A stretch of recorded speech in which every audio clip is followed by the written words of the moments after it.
வணக்கம் மக்களே, welcome to FDFS with Mogi. So இன்றைக்கி நம்ம ஒரு தமிழ் ஃபேண்டசி மூவியாக ரிலீஸ் ஆகிருக்க கிங்ஸ்டன் படத்தினுடைய ரிவ்யூ தான் பார்க்க போகிறோம்.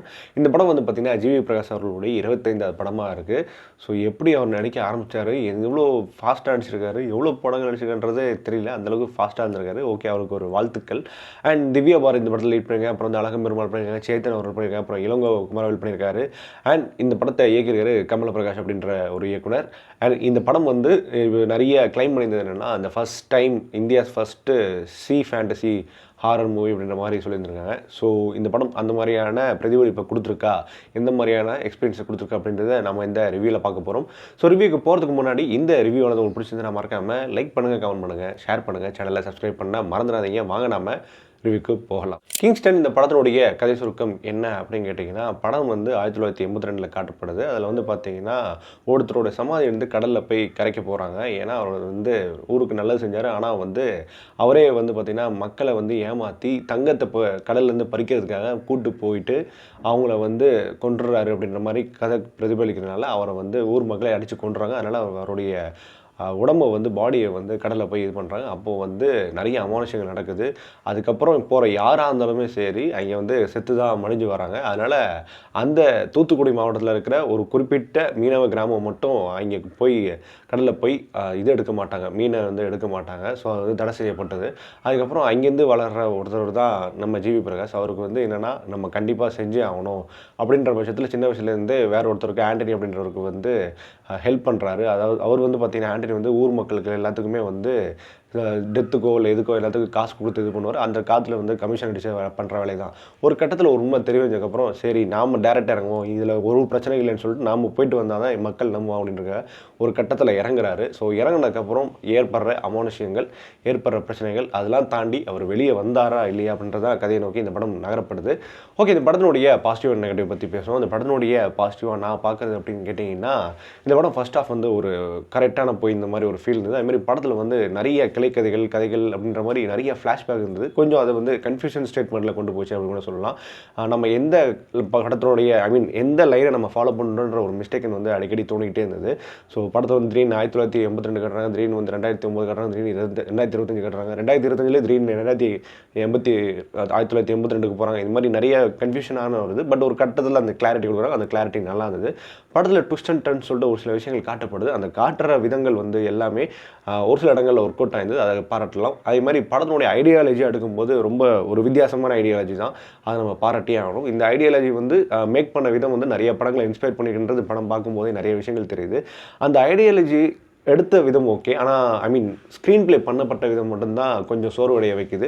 ஸ்க்ரீன் ப்ளே கூட இன்னும் கூட இம்ப்ரூவேஷனாக இன்னுமே நல்ல இன்புட்ஸ்லாம் கொடுத்து மேக்ஸிமம் ஹீரோயிசம் அவாய்ட் பண்ணி இது கொடுத்துருந்தாங்கன்னா இன்னும் கொஞ்சம் நல்லா வந்திருக்கும் அப்படின்னு தோண வைக்குது. அதேமாதிரி டிஃபால்ட்டு தமிழ் படம் பார்க்குற மாதிரி ஒரு ஃபீல் இருக்குது. இந்த மாதிரி அதாவது நம்ம எதிர்பார்க்குற ஒன்று தான் என்னென்னா, இன்டர்வலுக்கு அப்புறம் தான் படத்தினுடைய அந்த ஹாரர் செக்மெண்ட்டே அமையுது. ஸோ அந்த பட்சத்தில் வந்து பார்த்திங்கன்னா என்னடா ஹீரோயினுக்கு வேலை இல்லைன்னு நினைக்கும் போது பார்த்திங்கன்னா திடீர்னு வந்து சம்மந்தமே இல்லாமல் போட்டில் ஹீரோயின் ஒழிஞ்சு கிடப்பாங்க. ஆஹா, இது எதிர்பார்த்தது தான்டா அப்படின்ற மாதிரி. அப்போ என்ன நடக்க போகுது, அந்த செகண்ட் ஆஃப் ஸ்டார்ட் பண்ண கொஞ்சம் நேரத்தில் ஹீரோயின் வந்தோடனே ராசா ராசா பாட்டுக்கு டான்ஸ் ஆடுவாங்க. இது கொஞ்சம் ஓவர் டூவாக இருந்தது. ஸோ அதெல்லாம் அவாய்ட் பண்ணிருக்கலாம். அது தேவையில்லாத இது தான். ஆக்சுவலி ஹீரோயின் வரதுக்கான பர்பஸ் இருக்குது, அதை கொண்டு வந்த விதம் வந்து வேறு மாதிரியே நம்மளுக்கு பிரதிபலிச்சிக்கலாம். அது கொஞ்சம் அவாய்ட் பண்ணிக்கலாம். அதுமாதிரி படத்தில் வந்து விஎஃப்எக்ஸ் நிறைய இடங்களில் நல்லாவே ஒர்க் அவுட் ஆயிருந்தது. எஸ்பெஷலி இந்த செகண்ட் ஹாஃபில் வர அந்த கடல் பேஸ்டு அந்த சீக்வன்ஸ் எல்லாமே அந்த விஎஃப்எக்ஸ் வந்து நல்லாவே ஒரு அழுத்தமாக இருந்தது. நிறைய இடங்களில் நல்ல கிளாப்ஸ் வாங்குற மாதிரியான விஎஃப்எக்ஸாக இருந்தது. அது மேக்ஸிமம் நைட்டில் காட்டுற மாதிரி தான் காட்டப்படுறாங்க. அதுமாதிரி போட்டு அதுக்கான ஆர்ட் ஒர்க் எல்லாமே நல்லாவே ஒர்க் அவுட் ஆகுது. ஒரு சில இடங்களில் வந்து விஎஃப்எக்ஸ் பிசர் தட்டாக தான் செஞ்சது, அது நம்ம ஒத்துட்டு தான் ஆகும். அதுமாதிரி அந்த மேக்கப் ஆர்டிஸ்ட் வந்து பாராட்டலாம். அந்த பேயாக சித்தரிக்கப்பட்ட எல்லா கேரக்டர்ஸ்லாம் வந்து நல்லா மேக்கப் பண்ணியிருந்தாங்க, அது நல்லா இருந்தது. அண்ட் மோரோவர் வந்து இது ஒரு ஃபேண்டசி, நிறைய புதுவிதமான ஒரு ஃபேண்டசியும் ஐடியாலஜியும் ட்ரை பண்ணியிருக்காங்க. ஆனால் சரி எக்ஸிக்யூட் பண்ண விதம் தான் இன்னும் கொஞ்சம் நம்மளுக்கு இன்னும் கொஞ்சம் புரியலையோ இல்லை கன்ஃபியூஸ் பண்ணுறாங்களோ அப்படின்ற ஒரு மைண்ட் செட்டுக்கு போயிடுது. இன்னும் ஆக்சுவலி கன்ஃபியூஸ் தான் பண்ணிட்டாங்க. நிறைய கேரக்டர்ஸ் உள்ள நுழைக்கிறாங்க. கேரக்டர்ஸ் உள்ள நுழைக்கிறது மட்டும் இல்லாமல் அவங்களோட பேர் மாதிரி உண்மையை சொல்லணும்னா தமிழ் தான் அந்த லாங்குவேஜ். பட் அந்த வட்டார வழக்கில் பேசும்போது நம்மளுக்கு ஒரு சில விஷயங்கள் இந்த கேரக்டர் எடுத்து பேசும்போது இன்னும் கொஞ்சம் நம்மளுக்கு கிளாரிட்டியாக கொடுக்கல. அதனாலேயே கொஞ்சம் வந்து நம்மளுக்கு மிஸ் மிஸ்மேட்ச் ஆகுது, அதுவும் ஒரு முக்கியமான விஷயம்.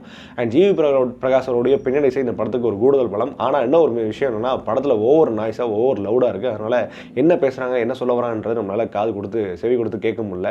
அண்ட் நடிகர்களாக பொறுத்த வரைக்கும் பார்த்தீங்கன்னா, ஜிவி பிரகாஷ் இந்த படத்தில் வந்து கொடுத்தப்பட்ட வேலையை நல்லாவே பண்ணியிருக்காரு. ஸோ அதே மாதிரி 25வது படத்துக்கு வாழ்த்துக்கள்னு சொல்லிக்கிறோம். ஸோ இந்த படத்துக்கு தேவையான ஒரு நடிப்பு கொடுத்துருக்காரு. கொஞ்சம் மாஸ் சீக்வன்ஸை மட்டும் அவர் அவாய்ட் பண்ணிக்கலாமோ அப்படின்னு தோண வைக்குது. அண்ட் திவ்யா பாரதி எப்பயும் போல் ஒரு டிஃபால்ட் ஹீரோயின் மாதிரி தமிழ் சினிமாவுக்கு உண்டான டிஃபால்ட் ஹீரோயின் வராங்க. ஆனால் ஒரு சில லாஜிக்கெலாம் தாண்டி அவங்க வராங்க. அது மட்டும் ஏற்புடையதாக இல்லை. அதுமாதிரி அழகம் பெருமாள் இருக்கட்டும், சேட்டனாக இருக்கட்டும், அதேமாதிரி ஆண்டனி அந்த கேரக்டர் நடிச்சவராகட்டும், இவங்க எல்லாருக்குமே இம்பார்ட்டண்டான ஹீரோல். அவங்க எல்லாரும் கொடுக்கப்பட்ட வேலையை ரொம்பவே சிறப்பாக பண்ணியிருந்தாங்க. அந்த கிளைமேக்ஸ் வர ட்விஸ்ட்டை வந்து நல்லாவே ரிவீல் பண்ணும்போது அவங்களோட நடிப்பு ரொம்ப நல்லாவே பிரதிபலிப்பாக இருந்தது. அண்ட் மற்ற எல்லா கேரக்டர்ஸும் அவங்க கூட வர ஃப்ரெண்ட்ஸ் கேரக்டராக இருக்கட்டும், அதேமாதிரி அந்த ஊர் மக்களாக இருக்கட்டும், எல்லாருமே சரி ரொம்ப சிறப்பாக நடிச்சிருந்தாங்க. ஸோ இந்த படம் வந்து நிறைய விஷயங்களில் வந்து லாஜிக் ஓட்டைகளை தாண்டி போகுது. லாஜிக் எவ்வளோ அப்படின்ற கேட்குற அளவுக்கு இருந்தது. எனக்கு என்னென்னா, நல்ல ஒரு ஐடியாலஜி வச்சுக்கிட்டு நல்ல ஒரு இன்புட்டை வச்சுக்கிட்டு ஏன் இப்படி இவங்க வந்து இந்த அளவுக்கு ஸ்க்ரீன் பிளேயில் கோட்டை விட்டாங்களோ அப்படின்னு தோண வைக்குது. ஸ்க்ரீன் பிளே கோட்டை விட்டுறதை தாண்டி சரி நீங்கள் வந்து இந்த ஸ்க்ரீன் பிளே தான் கொடுக்குறீங்க, அந்த ஸ்க்ரீன் பிளே ஏன் நம்மளுக்கு வந்து ரீச் ஆகாத மாதிரி இருக்க ஒரு ஃபீல் இருக்குது இல்லையா, அந்த கன்ஃபியூஷன் ஸ்டேட்மெண்ட் இருக்கு இல்லையா, அது இன்னும் கொஞ்சம் கிளாரிட்டியாக கொடுத்துருக்கலாம். நிறைய இடங்களில் படத்தில் ஸ்க்ரீன் பிளேயோட கன்ஃபியூஷன் நிறைய இடங்களில் நம்மளுக்கு பிரதிபலிக்குது. ஸோ அதுவும் இந்த படத்தில் வந்து எனக்கு பிரச்சனையாக ஃபீல் ஆச்சு. ஸோ மொத்தத்தில் இந்த படத்தை பார்க்கலாமா வேணாமா இல்லை கண்டிப்பாக பார்த்தே தீரணுமா அப்படின்னு கேட்டிங்கன்னா, என்னை பொறுத்த வரைக்கும் வந்து இந்த படம் வந்து ஒரு அபோவ் த ஆவரேஜ் இல்லை ஒரு டைம் பாஸ் மூவியாக தான் நான் கன்சிடர் பண்ணுறேன். ஏன்னா நல்ல ஒரு ஐடியாலஜி இப்படி விட்டாங்களே கோட்டை விட்டாங்களே அப்படின்ற மாதிரி தான் எனக்கு ஃபீல் இருந்தது. ஸோ இந்த படத்துக்கு நம்ம கொடுக்கக்கூடிய ரேட்டிங் என்ன அப்படின்னு கேட்டிங்கன்னா 5க்கு 2.75. ஓகே மக்களே, இந்த ரிவ்யூ பிடிச்சி நான் நம்புறேன். இந்த ரிவ்யூ பிடிச்சி மறக்காம லைக் பண்ணுங்கள், கமெண்ட் பண்ணுங்கள், ஷேர் பண்ணுங்கள், சேனலை சப்ஸ்கிரைப் பண்ண மாதிரி stay with me FTFS with Mohi.